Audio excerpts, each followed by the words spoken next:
Real Talk Today. I'm Michael Liptak here with Sydney McIntyre. We're at the halfway point, or at least figuratively, in the NBA season. It's All-Star break. There's about 25, 30 games left for each team. And I'm going to ask Sydney what storyline she's looking forward to in the last final stretch of the season.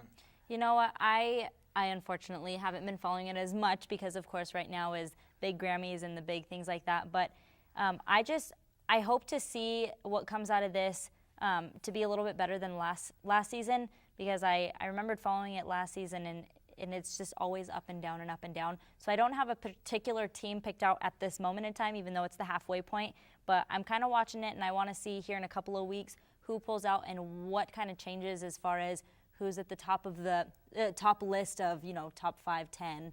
So that's kind of where I stand. There's two stories I'm really looking forward to this final stretch. I'm looking to see if the Oklahoma City Thunder, they are currently in 9th place in the Western Conference standings, a half game back of the Phoenix Suns.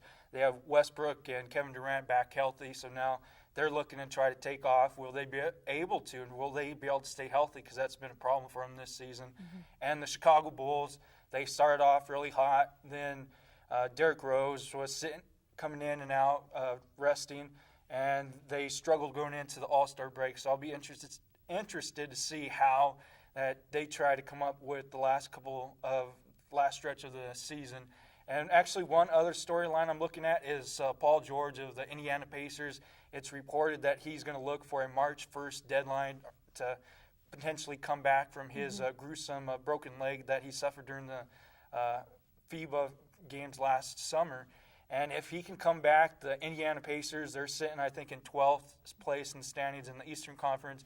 If they can get in and be an 8th seed or a 7th seed, they might be able to make some noise in the Eastern Conference. So those are some of the storylines I'm looking at. And here's another thing, too. And being that you kind of named off all those people, the one thing that I've found in basketball is it is a team sport, but it's definitely a sport where people who have the talent are able to shine individually. So one of the things that I'm looking for is to see what teams are able to come together and really perform and really showcase their team as a whole, offensively, because of course those people are paid to be able to make a free throw, but it's kind of funny because they also that's their time to shine. And of course it is a professional thing, but I want to see what they can do as a team and not so much as an individual this season.